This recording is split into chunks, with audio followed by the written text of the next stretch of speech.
Bentornati, siamo di nuovo qui a parlare di opzioni call, chiacchiere in libertà. Oggi parliamo di valore estrinseco e intrinseco. Abbiamo di nuovo Andrea, sei pronto Andrea? Diciamo di sì, Nadia, ci proviamo. Benissimo. Dai, ti lascio leggere questa primissima. Per i ripetenti, per Vai. dare un ripassino veloce, abbiamo detto che quindi l'opzione call è un diritto ad acquistare un bene a un determinato prezzo, che quindi abbiamo detto essere lo strike, a una determinata scadenza fissata, appunto, che andremo a scegliere. E qui arriva il tosto, perché ci spiega che il suo valore è, diciamo, composto da due elementi, quindi dal valore estrinseco e intrinseco. Mhm. Allora, immaginiamo che io l'ho messa così, c'è un paese inventato che si chiama My Funny Trade, che tu conosci benissimo, Eh, tutti sono appassionati di modellini Ferrari. Modellini Ferrari, Eh. scusami, ti interrompo solo per dire che non avevo mai sentito modellini Ferrari, qua si parla di Ferrari, Lamborghini e via E dicendo. infatti, quindi nel trading normalmente ci sono le Ferrari, mentre questo è un paese dove sono appassionati di modellini Ferrari. Bellissimo. Nel nostro esempio c'è un costo stabilito di $12 per legge a modellino. Ok. Il valore intrinseco delle call te le spiego così. Allora, immagina che abbiamo acquistato quindi una call che ci dà il diritto a comprare il modellino a $12 nei prossimi mesi. Subito dopo però esce l'editto, i modellini cambiano prezzo e diventano a $15. Che succede da quel momento in poi? Tu avevi una call che ti fissava il prezzo a 12, giusto? Mhm. Adesso avrà un valore di almeno $3. La differenza quindi dei due strike, dei due prezzi. Quindi a questo punto è questo il valore intrinseco, quindi la vera differenza tra i due strike. Ce l'abbiamo fatta a spiegarlo una volta per tutte. Quindi è il valore tra il valore attuale e 12, il vantaggio che tu hai sicuramente a mercato perché tu puoi acquistare a 12 una cosa che tutti quanti in quel momento possono acquistare solo a 15. Ok. Sarà stato chiaro? Spero di sì. Immaginiamo invece quindi che se diciamo, per l'editto sempre si fissasse il prezzo a $10, quindi un valore più basso, il valore intrinseco della tua call che avevi comunque che ti dava il diritto a acquistare a 12 sarebbe zero, immagino Giusto? che non andrai, no? Ad esercitarla. Direi di no. Direi di no. Quindi abbiamo detto che vado sul mercato e lo compro a mercato, no? A 10. Il valore intrinseco in questo caso non esiste di questa call perché non c'è un vantaggio ad esercitarla. Ok. Aveva una call 12 ma il prezzo ormai è a 10. Questo invece è un esempio sempre con i nostri famosi modellini Ferrari con l'estrinseco. Ok. Sempre in questo paese favoloso My Funny Trade, dove i modellini Ferrari hanno un costo stabilito per legge a $12, che succede? In qualsiasi momento tu puoi acquistarlo a 12. Diciamo non ti serve un'opzione che ti garantisca il prezzo diverso, giusto? Quindi non c'è un contratto per capirci. Mhm. Ma se il prezzo potesse variare nel tempo, diciamo, questo contratto ha un senso che ci sia, ma immagina che se la variazione, diciamo, comincia a girare la notizia che la variazione è di pochi centesimi, l'opzione call potrebbe avere un valore di qualche centesimo, Mhm. non molto di più. Ok. Mentre se i giornali cominciassero a scrivere che i prezzi varieranno di alcuni dollari, il valore della call potrà valere qualche dollaro. Ok.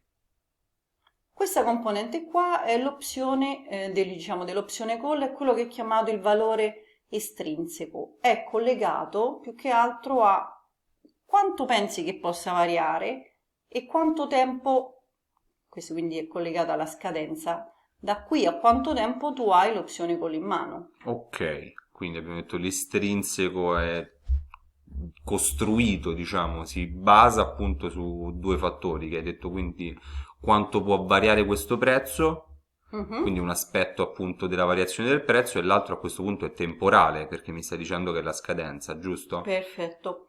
Il tempo nelle opzioni viene chiamato θ, è una delle famose greche. Ok, Invece la variazione del prezzo è chiamato il vega, la volatilità, quanto ok, potrà variare in futuro.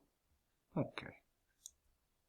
Allora, riepilogando quindi, il valore dell'opzione, in questo caso abbiamo parlato della call, è chiamato premio, Mhm. può avere valore intrinseco, valore estrinseco o entrambi? Entrambi anche, Dopo faremo qualche esempio. certo. Il prezzo al quale è fissato l'acquisto, un'opzione si chiama strike, normalmente è con il simbolo della A commerciale in italiano. In questo caso la nostra opzione si dovrebbe scrivere modellino, scadenza 16 dicembre 2022, che è il terzo venerdì di dicembre del 2022, ipotizzato, strike $12, call, il premio, cioè quanto è il valore di questa opzione, in questo caso di My Funny Trade, paese fantastico, è $1,45. Ogni opzione, come tu sai, Il corrisponde moltiplicatore. al moltiplicatore di 100 azioni, quindi in teoria sarebbe stato $145 opzionare 100 modellini di Ferrari. Ci sono. Vuoi vedere nella realtà come si vedono questi due valori? Beh, a questo punto per forza. Allora, eccoci fisicamente a vedere la catena delle opzioni. In questo caso noi il modellino Ferrari non l'avevamo come catena di opzioni già pronto, Andrea, mi dispiace. Non è sul mercato ancora, ma lavoreremo per questo. Infatti, immagino. e siamo dovuti andare sulla Ford. Ford Ok. ha attualmente un prezzo di 12,68. Wow, come il nostro modellino. Come il nostro modellino. Allora, abbiamo preso l'opzione a questo venerdì, quindi tra 4 giorni. Ok. Allora, se tu volessi acquistare, scusami, ti ho interrotto, sta a 12,50 e tu volessi l'opportunità di prenderla a $1 meno, quindi devi andare allo strike 11,50. Quindi abbiamo detto che il suo premio, quindi il suo prezzo è di 1,25, quindi con il moltiplicatore 100 stiamo parlando di $125. Perfetto. E appunto quindi questo punto di differenza è il valore intrinseco, quindi la differenza tra i due strike, 12,50 e 11,50.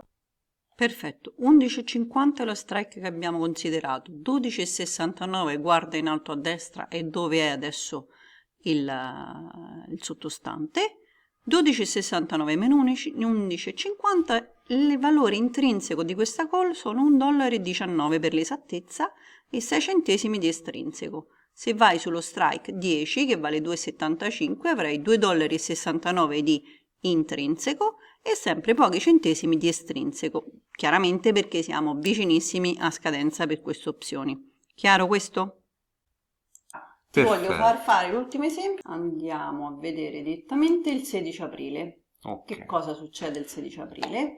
Se volessimo prendere sempre l'opzione $1 più bassa di adesso, il prezzo sta a 12,50, giusto? 11,50 si è alzato, chiaramente. Chiaramente si è alzato il valore estrinseco. Ok, perché chiaramente l'intrinseco, essendo semplicemente una differenza degli strike, rimane immutevole, diciamo, in questo momento, e si sta alzando l'estrinseco, perché chiaramente è composto da questi due fattori, quindi volatilità e tempo, da quello che mi stai dicendo.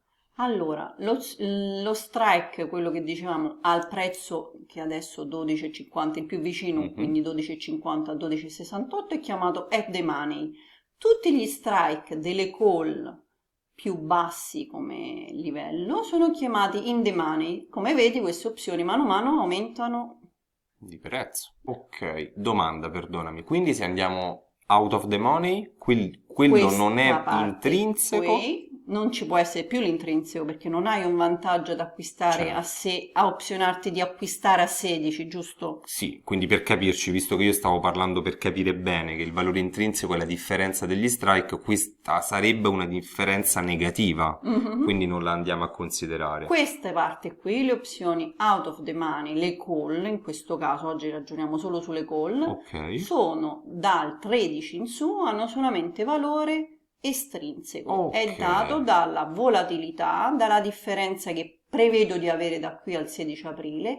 Prendiamo come esempio la 15, $12 al 16 aprile, se andiamo al 21 maggio, la 15, come vedi, ha un valore ancora più alto perché è aumentato il tempo e la volatilità che si potrebbe avere da qui a maggio. Finito oggi la chiacchiera sull'intrinseco e l'estrinseco con i nostri modellini Ferrari. simpaticissimi questi modellini, fantastici. Allora, abbiamo concluso, speriamo di non aver ingarbugliato molto le idee con valore intrinseco e estrinseco di questo terzo episodio e grazie, come al solito, buon divertimento. Grazie.